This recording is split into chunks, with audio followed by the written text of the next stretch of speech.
Ensemble, écrivons l'histoire glorieuse de notre pays. Parce que nous sommes l'un des rares peuples à avoir combattu armes à la main pour notre indépendance. Parce que nous aimons souvent dénigrer notre pays, nos hommes politiques, nos icônes, nous n'accordons cette prérogative à aucune autre entité que nous.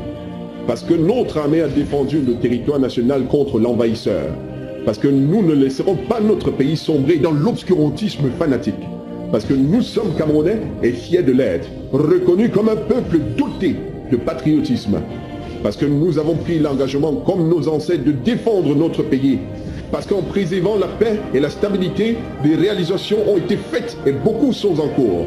Construction des infrastructures, amélioration de l'éducation, les emplois créés. Nous ne laisserons pas notre pays sombrer dans le chaos et ainsi perdre ses acquis parce que notre unité est notre seule arme contre toute forme d'oppression. Nous ne céderons même pas un centime de notre territoire à qui que ce soit. Le Cameroun est le nôtre et notre seul bien.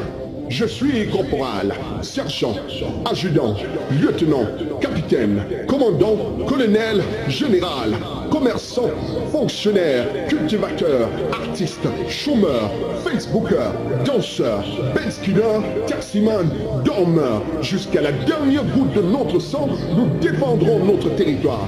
Un seul Cameroun, une seule nation, un même destin, tous pour un et un pour tous. Le Cameroun est formidable et à chaque goutte de sang de mon frère militaire versé sur le champ de bataille, ma détermination grandit, ma soif s'accélère et mon amour pour ma patrie explose. Je suis Kolofata, je suis le Bir, je suis l'armée des terres, de l'air et les marins. Que dis-je? Je suis simplement mon pays. Vive le Cameroun, le siège des anges et la terre des intègres. Courage à nos valeureux protecteurs. Ensemble, nous vaincrons le terrorisme. Soyons unis derrière notre armée. Une et indivisible. Je suis Cameroun, tu es Cameroun. Ensemble, nous vaincrons la patrie ou la mort. Nous sommes et resterons le Cameroun. Ensemble, écrivons l'histoire glorieuse de notre pays. Monsieur, le salut est à vous. Aujourd'hui, invité spécial accueille ce jour une grande figure du sillage camerounais, sportif de surcroît, homme politique, parce qu'aujourd'hui revêt une autre casquette, plusieurs fois ballon d'or africain, il a fait rêver les Camerounais et tout le monde entier, de par ses passements de jambes, son jeu atypique. Vous l'avez sûrement compris. Aujourd'hui, il est ambassadeur itinérant. Excellence, le salut est à vous. Merci. Avec lui également, nous allons aborder bon nombre de sujets. D'abord, qui sont liés à la personne, à son activité en tant qu'ambassadeur itinérant, et plus précisément sa vision par rapport au sport en général et au football en particulier. Et juste pour planter le décor, prenons ce petit reportage qui parle juste du portrait de l'homme et on revient. Créé en 2005, Cœur d'Afrique, Fondation Roger Mila est une association œuvrant pour l'amélioration et la qualité de vie des couches vulnérables. Elle est entourée de personnes animées du même esprit afin de poser les jalons d'un avenir meilleur par toutes les communautés. La nation qui est dans l'environnement a décidé de passer de ce côté pour essayer de dégager un peu cette rivière qui gêne un peu tous ces gens qui ont des boutiques ici. Et puis, c'est un peu que l'eau aussi coule pour aller plus loin. La Fondation Cœur d'Afrique, qui existe en Belgique, Paris, Cameroun, se donne pour mission d'impliquer d'anciens grands noms du sport dans l'aide humanitaire. Elle vient en aide aussi à la réinsertion de certains afin qu'ils retrouvent une vie normale. Elle travaille également en collaboration avec des organisations en Afrique, mais aussi dans le monde entier. Ces aides vont vers les plus démunis et les sensibilisent à la pratique d'activités sportives.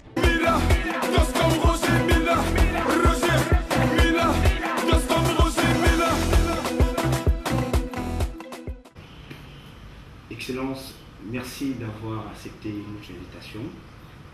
ABK est réjoui aujourd'hui de recevoir son Excellence Albert Roger Mila. On entre de pied fouet. Lorsqu'on vous appelle aujourd'hui ambassadeur, qu'est-ce que cela vous fait? Écoutez, ça ne me rajoute rien du tout. Hein. Je suis toujours le même Roger Mila, hein, qu'on m'appelle ambassadeur, qu'on m'appelle Roger ou n'importe quoi. C'est la personnalité qu'on a connue qui est toujours la même. Dans vos ratios et le fait que vous êtes toujours resté le même dans le cœur, dans l'âme? Toujours, je suis resté le même. Qu'on m'appelle ambassadeur, qu'on m'appelle Roger Mila, qu'on appelle tout ce qu'on veut, je suis resté toujours le même. Aujourd'hui, à quoi consiste cette noble et lourde mission que vous avez, celle d'ambassadeur itinérant auprès de la présidence de la République du Cameroun? Ça consiste à quoi? Bon, moi, c'est une manière, une façon pour moi comment dirais-je, d'essayer, partout où j'y vais, d'être représentatif pour mon pays, de sensibiliser les gens qui ne connaissent peut-être pas le Cameroun, et d'essayer d'apporter encore cette lueur que le Cameroun a besoin. Je crois que lorsqu'on est à l'étranger, que les gens s'approchent sous moi, c'est le Cameroun qui est en haut, comme on le dit ici au pays. Donc pour moi, c'est une façon vraiment de continuer à donner cette lumière qui manque un peu à notre pays, cette lumière qui s'est un peu éclipsée. Et il faut la ramener parce que le Cameroun, c'est un pays de lumière. Albert Roger Mila dit Cameroun, pays de lumière, partout où il va, il représente le Cameroun. C'est aussi un père de famille, c'est aussi un homme de cœur, à travers son association dénommée Cœur d'Afrique. Qu'est-ce que c'est Cœur d'Afrique et pourquoi avoir choisi Cœur d'Afrique? Bon, le choix c'est vrai, le choix n'a pas été facile. Cœur d'Afrique voit le jour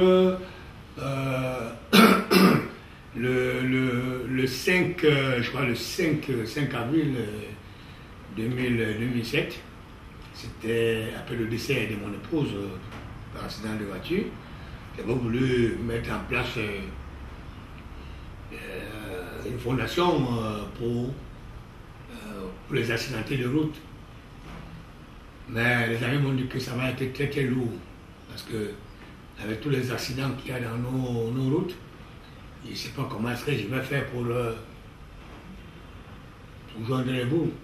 Donc nous avons un peu remodifié le nom de la fondation, le concept, et nous sommes tombés sur le Cœur d'Afrique, solidarité, Cœur d'Afrique, solidarité. C'est un cœur qui est ouvert, c'est un cœur qui est grand ouvert pour tout le monde, et c'est un cœur qui est là pour assister les nécessités, les démunis, les handicapés, et tout ce que vous voulez. Cœur ouvert, cœur tendu. Un événement également vous aura marqué en 2005, le décès de votre épouse. Aujourd'hui, avec le recul, comment est-ce que vous vivez cela? Écoutez, on ne peut pas oublier une femme avec qui on a vécu 20 ans. Donc, avec qui on a fait 2 enfants. Chaque fois que je mémorise un peu mon passé, ça me vient toujours dans la tête que j'ai perdu une femme, j'ai perdu une grande femme. Bon, c'est la décision du Seigneur, hein. On ne peut rien. J'essaie un peu de réconforter tous ceux qui l'ont connue, tous ceux qui étaient souvent avec elle, tous ceux qui nous ont côtoyés. J'essaie de les réconforter un peu. Bon, je crois que c'est vrai que des fois, quand on y pense, on a des larmes aux yeux, on se rappelle encore de ces bons moments. Bon, c'est la décision du Seigneur, on peut que l'accepter. Et quel est le souvenir que vous gardez d'elle? Oh, le souvenir, c'était une femme vraiment très assidue, vraiment une femme maison, comme on dit. Une femme maison, je pouvais ne pas être là. Elle s'occupait de tout. Elle s'occupait de tout. Les amis venaient à la maison, elle les accueillait, elle faisait tout ce qu'elle avait fait. Vous savez, personne n'est parfait dans le monde, mais pour moi, elle était vraiment elle était une femme qui gérait bien sa maison, qui s'occupait de tout. Et ça a été une grosse perte pour moi, mais bon, je l'ai accepté comme tout le monde peut l'accepter. Et le Seigneur a été avec moi pour me le conforter, pour me redonner beaucoup plus de morale encore. Et le Seigneur m'a redonné une autre femme. Justement, parlons d'elle. Vous vous êtes refait une autre vie aujourd'hui.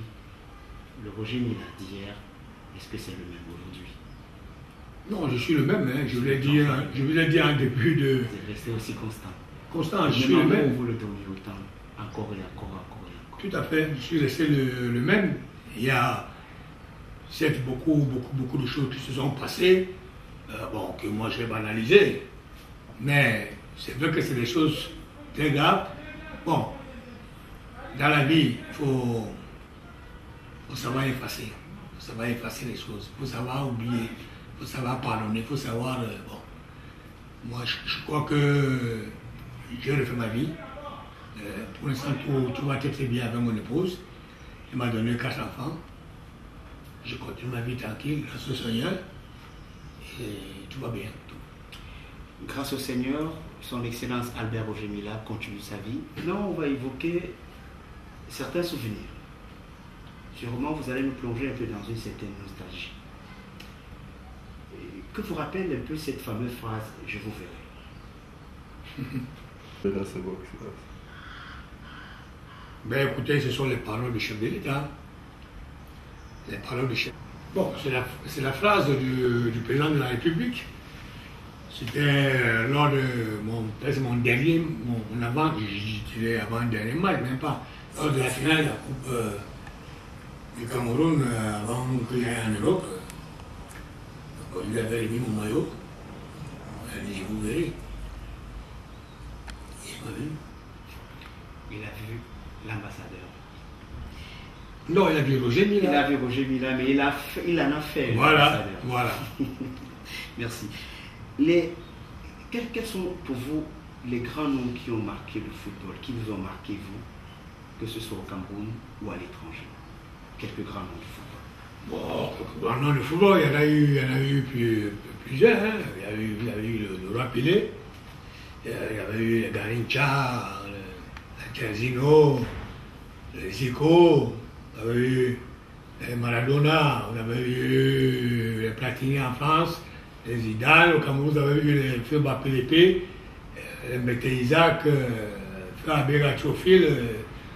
Il y en a eu beaucoup, hein. Si il faut les numéros là, ça fait énorme, quoi. Vous êtes toujours resté en contact avec certains? Oui, bien sûr. Bien sûr. Au mois d'août dernier, vous avez effectué un déplacement pour l'État d'Israël. Est-ce que c'était toujours dans le cadre de vos missions en tant qu'ambassadeur? Ben, du moment où je suis déjà envoyé dans un pays, que c'est l'État d'un pays qui propose cela, moi je dirais que c'est une mission de l'État camerounais, une mission gouvernementale, les gens le veulent ou pas. Bon, je pense que grâce à cette mission, beaucoup de choses peut-être peuvent se réaliser entre Israël et le Cameroun. Faisons maintenant un pas vers ce qui se passe à l'intérieur du Cameroun, effectivement, aujourd'hui. Comment est-ce qu'on choisit une sélection au Cameroun?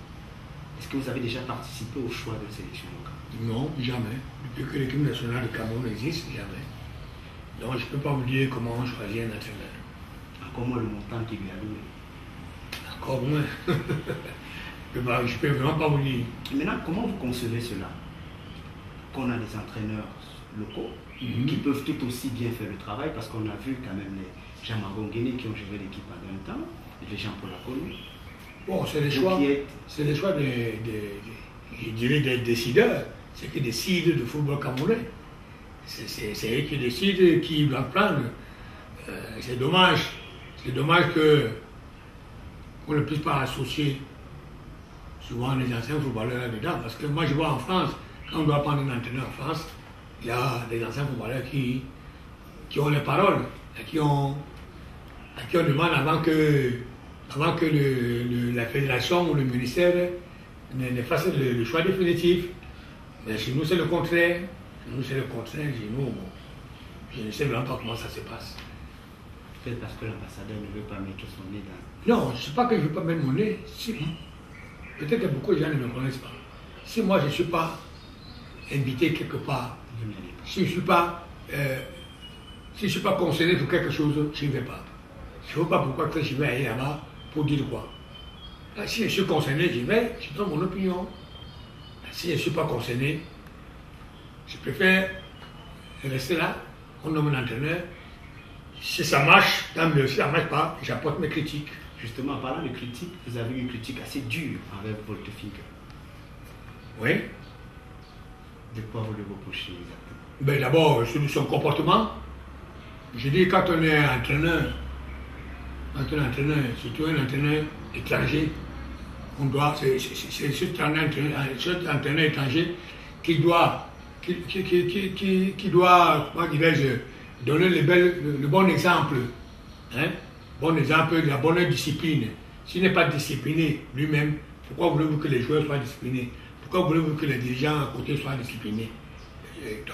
Moi, c'était pas que j'étais un mauvais entraîneur du tout, mais je crois que j'ai fait la France. Je vois comment est-ce que l'entraîneur se comporte là-bas. Ce genre-là, je n'ai jamais vu cela. Hugo Broos, lorsqu'il dit que certains joueurs au Cameroun ne peuvent pas lui atteindre la cheville si on lui enlevait par exemple 20 ans. On parle par exemple du cas de Bassoro, qui n'apprécie pas le jeu de Bassoro. Un coach qui fait des déclarations pareilles. Ben écoutez, ce sont ses déclarations à lui. Ces déclarations dépendent de lui. C'est lui qui a sélectionné Bassoro. S'il savait que Bassoro n'était pas un bon joueur, pourquoi le sélectionner? S'il savait que Bassoro ne peut pas atteindre sa cheville, pourquoi le sélectionner? Donc je crois que c'est un peu tordu, quoi. C'est pas bienvenu qu'un entraîneur parle comme ça à des joueurs, les joueurs que lui il a convoqués. Je crois que ces joueurs-là qu'il a convoqués lui ont donné quand même du plaisir. Aujourd'hui, il le connaît comme un grand entraîneur, alors qu'il n'était pas avant. Donc grâce à ces joueurs, aujourd'hui, il peut avoir un CV qui lui permet d'aller entraîner n'importe où. Mais s'il met à insulter ses propres joueurs, je trouve cela vraiment. Moi, j'ai fait l'Europe. Je suis jamais bien entraîné en Europe. Insulter ces joueurs ou bien se mettre à se comparer à ces joueurs. Je n'ai jamais vu cela. De la posture que vous avez actuellement, comment regardez-vous aujourd'hui notre équipe nationale du Cameroun? Bon, ce que nous avons là maintenant, là, je ne peux pas vous dire qu'on a regardé d'un bon oeil, parce que d'un bon oeil, parce que c'est plus la même équipe. C'est plus la même équipe. Chaque match, il y a une équipe différente qui est sur le terrain. Donc pour moi, je ne peux apporter aucun... je peux apporter aucun propos pour notre équipe nationale actuellement, parce que je ne vois rien. Je vois rien. Si c'était l'équipe qui avait joué à la Coupe du Monde, à la Coupe d'Afrique au Gabon, je pouvais apporter parce que je sais que cette équipe s'est battue. Il y a des gens à côté de cette équipe qui se sont battus. Des gens comme Jérémy Gita, comme Blechato, comme Roger Mela, qu'on a oublié. On a pensé que c'est l'entraîneur qui avait fait le travail, mais il n'a pas. Peut-être que les joueurs n'ont pas dit ce qui s'est passé après, individuellement. Bon, nous ne voulons pas des lauréats. Nous avons fait ça parce que nous sommes Camerounais. Parce que notre équipe avait besoin de cela pour grandir, pour mieux préparer la CAN 2019.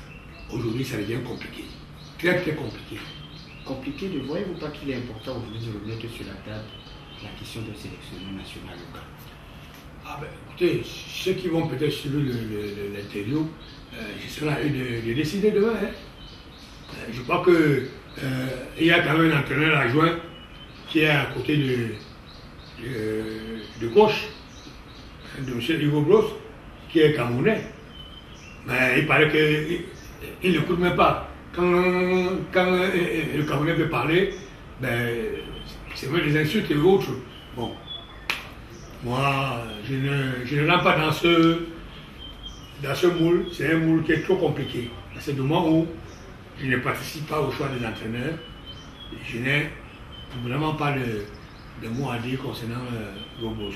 Au début, on m'a posé la question, j'ai dit que je ne le connaissais pas, parce que les journalistes ici ont écrit, bavardé partout que c'est moi qui suis parti le chercher, tout l'argent qu'on a donné, c'est moi qui avais tout pris. Justement, je vois venir dessus, mais quand vous l'évoquez... Non, je l'évoque maintenant là, que j'ai pris tout cet argent-là, machin, c'est tout. C'est peut-être que ces journalistes camerounais ne me connaissent pas. Peut-être qu'ils ne me connaissent pas. Ou alors, ils voulaient faire plaire, ils voulaient peut-être plaire à M. Hugo Bros, pour que, par exemple, Hugo Bros allait donner 10 000, 20 000, 30 000. Non. Moi, je suis quelqu'un de droit ici, pour mon pays, je suis prêt à tout. Personne ne peut m'empêcher de parler pour mon pays. Donc, au début, vraiment, j'ai cru que ce monsieur allait faire le Cameroun pendant 4, 5, 6, 7 ans une grande nation de football. Ils ont refait une grande nation de football. Mais malheureusement, le nouvel qui arrive, c'est catastrophique. Excellence, aujourd'hui, si une shortlist de 5 entraîneurs vous était proposée, qui proposeriez-vous au Cameroun aujourd'hui? Vous dirigez Actuellement au Cameroun? Actuellement au Cameroun. Actuellement, je ne connais même pas les entraîneurs qui entrent au Cameroun, à part Belinga qui est troisième entraîneur là-bas. Hein. Moi, je sais qu'il y a des entraîneurs qui sont là, que moi, j'ai, avec l'approche de la FIFA que j'ai formée ici au Cameroun. Justement, c'est peut-être pour ça qu'on ne peut pas les prendre parce que... Proposez-nous en 2 ou 3. Mais ils sont nombreux. Bon, vous avez le Robinson qui est là. Il y a Thomas Lévy qui est là. Il y a Ibolé Bertin qui est là. Et il y a qui encore. Ils sont nombreux hein, qui peuvent prendre cette équipe et l'amener à bon port. Mais bon, comme c'est une histoire de gros sous, on préfère aller prendre un étranger, même si c'est pas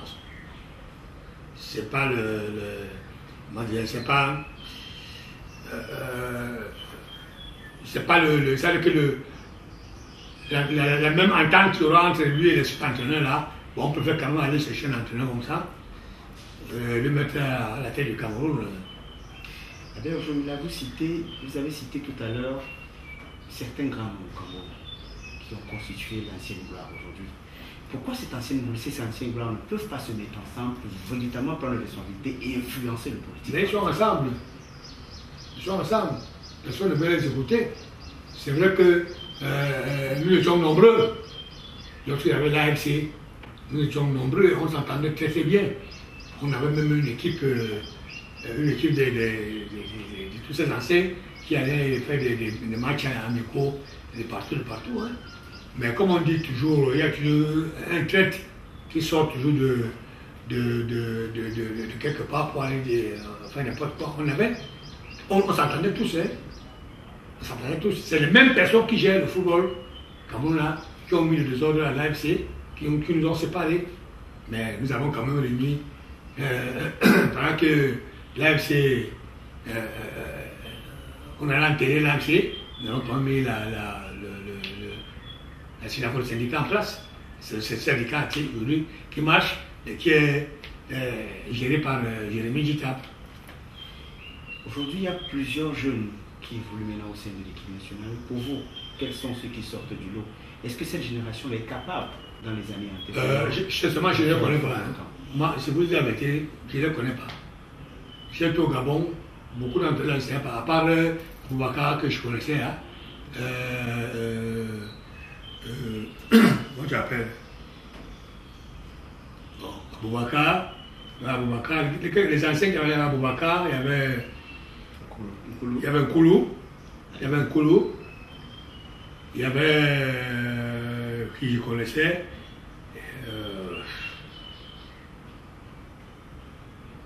les noms m'échappent, mais sinon tout le reste des jeux, bon, Nkadjo, tout le reste des jeux là, c'était la première fois que je les voyais au sein de l'équipe nationale.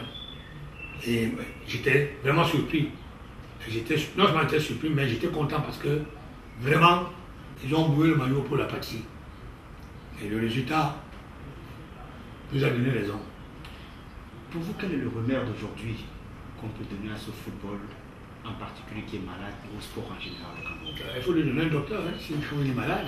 Et le docteur qui est le remède. Il faut lui donner un docteur. Mais c'est un docteur que tu dois le remède. Eh oui. Il faut qu'on donne un docteur, peut-être même des docteurs, et tu dois le remède. Parmi lesquels son excellence Albert Ojemi l'a pas. Moi, je n'ai jamais demandé un jour à faire partie de l'équipe nationale du Cameroun. Jamais de la vie. Je ne l'ai jamais demandé. Je n'ai jamais demandé à être capitaine de cette équipe. Quand je pouvais être capitaine, hein, je pouvais, au moment où je faisais la voix de ce pays, se dire que si je ne suis pas capitaine, je ne viens plus. C'est un peu ça le paradoxe. Vous étant le mineur, jamais capitaine. Voilà. Moi, j'étais jouer, marquer les buts pour mon pays et gagner. Le reste là, capitaine ou pas capitaine ou machin, c'est tout, ça ne m'intéresse pas parce que je ne sais pas ce que ça donne. Capitaine, c'est quoi? Tu n'as pas la plume plus que tous les autres, hein? C'est la même plume. Tu as peut-être, comment je peux dire cela? Le respect, il y a quand même le respect. Oui, non, il y a le respect, c'est pas facile parce que tu es capitaine, tous les joueurs doivent être respectés. Avec l'équipe nationale, capitaine ou pas capitaine, tous les joueurs doivent avoir du respect. Ils doivent se respecter entre eux d'abord, respecter l'engagement technique. L'équipe nationale, ce n'est pas un marché où que les gens viennent faire des ordres. Si tu dois être du respect pour tout le monde. Donc, peut-être que les gens pensent qu'être capitaine, tu auras la faveur de l'entraîneur. L'entraîneur ne peut pas te mettre au banc, au manger, c'est tout. Non, moi je suis désolé. Le capitaine est là pour alimenter ses coéquipiers des nouvelles qui viennent soit de l'encadrement technique, soit de l'administration. C'est ça le capitaine. Excellence, le championnat national est en train de tirer à sa fin. Nous sommes dans les dernières journées. Comment avez-vous perçu ce championnat qui est en train de s'achever? Oh, bon, j'ai assisté à quelques mois de championnat, peut-être même, si vous me parlez, peut-être même pas 5 matchs. Hein. J'ai assisté à quelques mois du championnat parce que bon, souvent il y a un ami qui venait me chercher à long stade. Bon, j'allais voir les matchs, j'ai quand même vu de bons matchs. Quelques matchs que j'ai suivis, j'ai vu de très bons matchs, j'ai vu une super grande équipe comme Edine. Vraiment, ces enfants m'ont plu. Parce que c'est le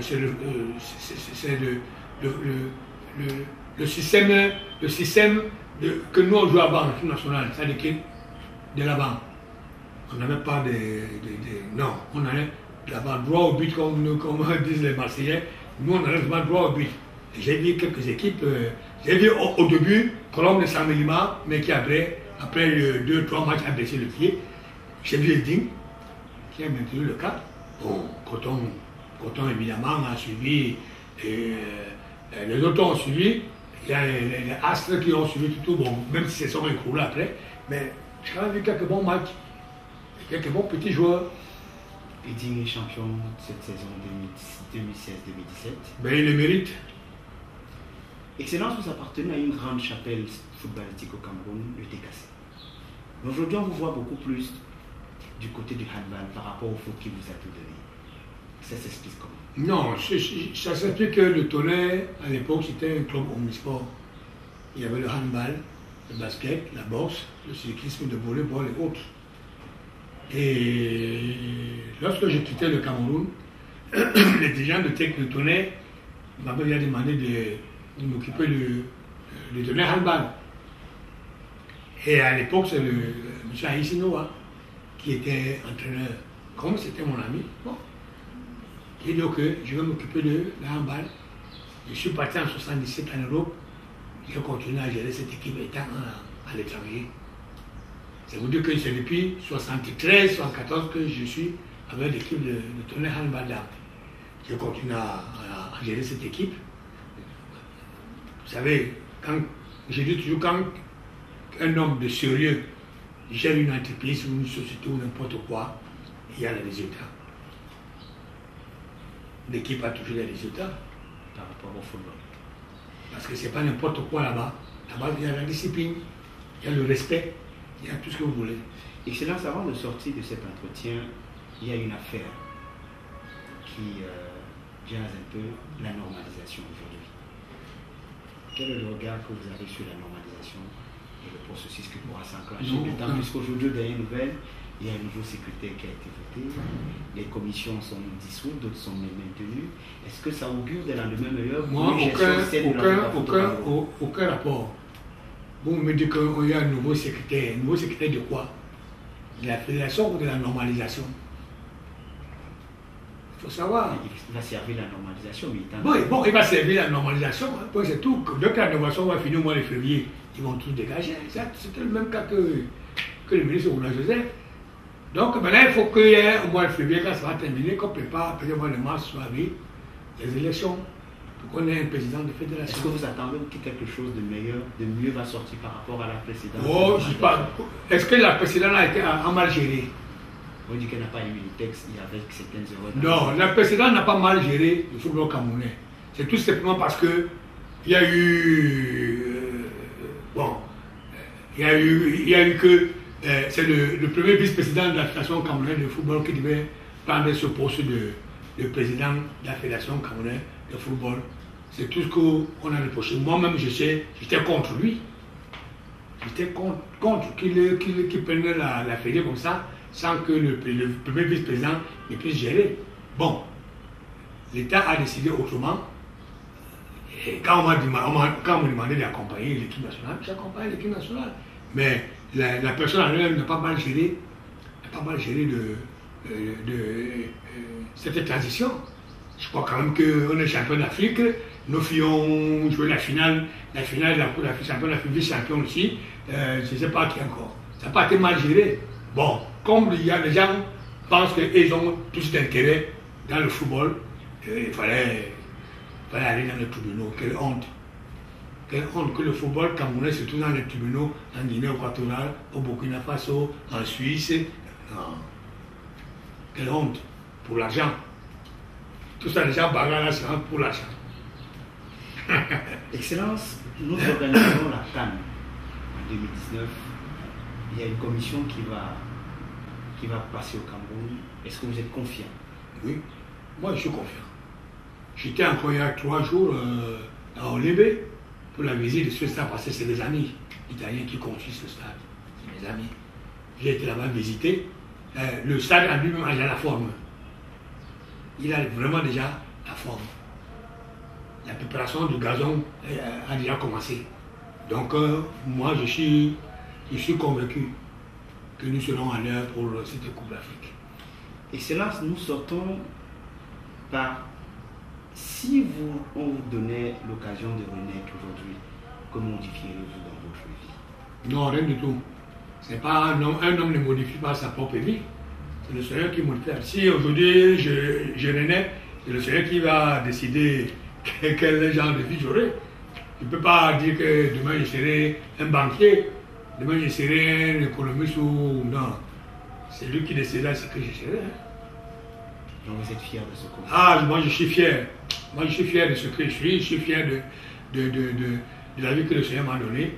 Et je continue à me battre pour ma famille, pour que je vois mes enfants grandir à un certain âge, qu'ils soient majeurs là-bas, peut-être que Dieu me l'appelle. C'est tout ce que je demande. Je n'ai pas autre chose à demander aux... Il m'a tout donné. J'ai tout donné aussi au Cameroun, de ce côté du football, de ce côté du sport. Donc c'est à lui seul de décider. Le mot de la fin? Le mot de la fin, non, je suis content que vous soyez venu m'interviewer et d'apporter un peu une certaine, disons, de répondre à quelques questions pour les téléspectateurs. Je voulais tout simplement dire que je vais peut-être sortir du cadre du sport pour la vie générale au Cameroun. Je pense que les gens sachent que nous formons tous une seule personne. Le Cameroun n'est pas divisible. Le Cameroun n'appartient à personne. Nous formons tous un seul État. Nous avons tous une seule parole. Donc il ne faut pas que ceux qui sont mécontents essaient d'apporter des... Je ne dirais pas la guerre parce qu'il n'y aura jamais de guerre au Cameroun. qui ne sait pas la portée du désordre. Parce que ça n'égrandit personne. Je voudrais dire à tous ceux-là, ils ont aussi de la famille ici au Cameroun. Ceux qui sont, par exemple, aux États-Unis, en Angleterre, tout ça, qui envoient les propos, je ne sais pas si c'est un fait ou autre, aller bagarrer, aller brûler, tout. C'est pas digne. C'est pas digne de quelqu'un qui veut un changement et qui peut-être lui-même va venir le gouverner. C'est pas digne. Parce que c'est pas ce qui fera mieux. Et il ne fera même rien. Et d'abord, celui-là, il faut qu'on sache même qui c'est. Parce que c'est pas le fait d'aller se cacher, comme ça, envoyer les gamins et tout ça pour eux dans la bagarre et autres, et lui-même il est caché. Non. Si quelqu'un veut gouverner ce pays, il est libre, il fait son parti et tout. Il choisit les gens qui vont le supporter. Moi, il peut me venir, s'il vient me chercher, s'il voit que c'est un homme correct, ben, il serait derrière lui pour l'avenir de ce pays. Mais ce n'est pas de cette manière qu'on prend un pays. Avec cette manière, ils ne prendront jamais ce pays. Parce qu'aucun Camerounais n'acceptera jamais. Donc je suis un peu désolé de ce côté-là d'indexer les gens. Mais c'est mon corps qui parle. Le corps d'un Camerounais. Et ce côté-là, sud-ouest ou au nord-ouest, là, ils me connaissent. Ils savent quel cœur j'ai. Ils savent ce que j'ai dans le cœur pour mon pays. Donc, de grâce, vraiment qu'ils ne nous emmerdent pas, qu'ils ne nous dérangent pas, et qu'ils laissent les enfants à l'école, qu'ils laissent les propres enfants aller à l'école. Parce que c'est une honte. Le Cameroun est un et indivisible, il n'appartient à personne. La main dans le cœur, Albert Roger Mila nous demande de laisser nos enfants aller à l'école. Mesdames et messieurs, c'est ici que nous mettons un point final à cette autre édition d'invité spécial. Merci à son excellence Albert Roger Mila. Merci à toute la grande équipe de APK Télévision. Merci aussi à Constant Elong qui n'a ménagé aucun effort et à tous les autres aussi. Inch'Allah, à la prochaine.